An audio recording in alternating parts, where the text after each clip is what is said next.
The Sudanese tiger, native to the lush forests of Sunda Island, is a remarkable predator with unique traits that set it apart from other tiger subspecies.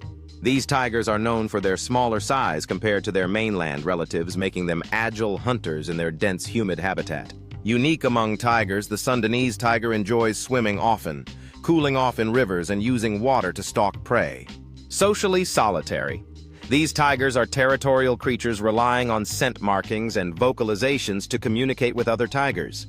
Despite their power, Sudanese tigers face threats from habitat loss and poaching, making conservation efforts critical for their survival.